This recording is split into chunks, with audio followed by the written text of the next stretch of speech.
দেখো, সম্ভাবনা এই ধরনের প্রবলেমগুলো এক্সামে খুব থাকে। এখানে বলছে কি একটা থলিতে 5টা লাল আর 4টে হলুদ বল ছিল। সেই থলি থেকে উদ্দেশ্যহীনভাবে একটা বল তুলেছি, তুলে আরেকটা থলিতে রেখেছি যেখানে আমাদের 5টা লাল আর 6টা হলুদ ছিল। আর দ্বিতীয় থলি থেকে একটা বল তোলা হয়েছে, বলটি হলুদ হওয়ার সম্ভাবনা বের করতে হবে। তাহলে আমরা প্রথমে একটা থলি আঁকলাম, যেটা 1 নম্বর দিলাম নাম, আর আরেকটা থলি, এটা 2 নম্বর।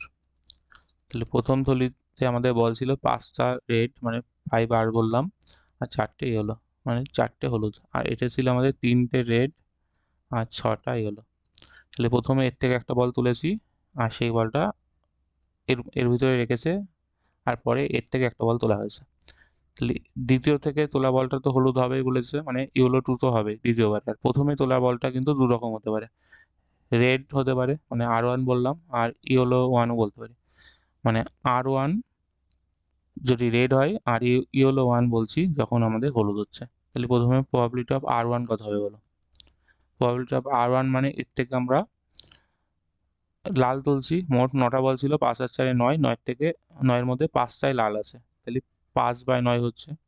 আর প্রবাবিলিটি অফ ইয়েলো 1, Y1 কত হচ্ছে, এখানে বল কতগুলো আছে, 4টে হলুদ ছিল, মানে 4/9।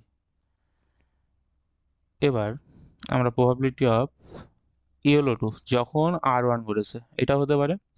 আর প্রবাবিলিটি অফ ইয়েলো 2 যখন আমাদের Y1 হয়েছে, এই দুটো বের করছি। তাহলে প্রবাবিলিটি অফ ইয়েলো 2 মানে এখান থেকে আমরা হলুদ বল তুলেছি যখন রেড বল উঠেছে আগে। তাহলে এখানে বলের সংখ্যা কিন্তু 6 আর 3-এ 9টা হয়েছে, আর এখান থেকে একটা বল এসে পরে 10টা বল হয়ে গেছে। তাহলে ইয়েলো 2 মানে এখান থেকে রেড তুলেছি প্রথমে, তাই রেড তোলার জন্য ইয়েলো বলের সংখ্যা বাড়বে না, 6টাই থাকবে। আর মোট বল ছিল এই 6 আর 3-এ 9, আর এখান থেকে একটা বল এসেছে, তাই 6/10 হচ্ছে।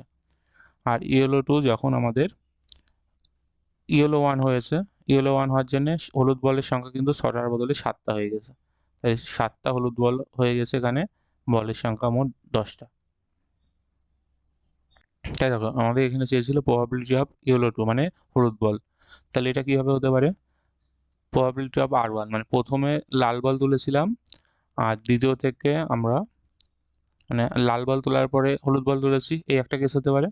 আর প্রবাবিলিটি অফ আমাদের Y1 মানে প্রথমে আমরা হলুদ বল তুলেছিলাম, আর পরের থেকেও আমরা হলুদ বল তুলেছি, এই দুটো কেস হতে পারে। মানে এগুলো সব গুণ হবে।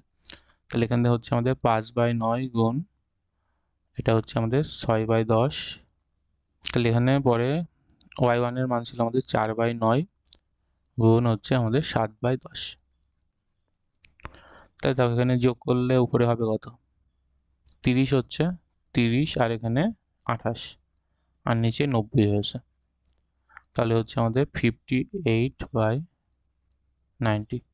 তাহলে আমরা ক্যান্সেল করলে হবে 29/45।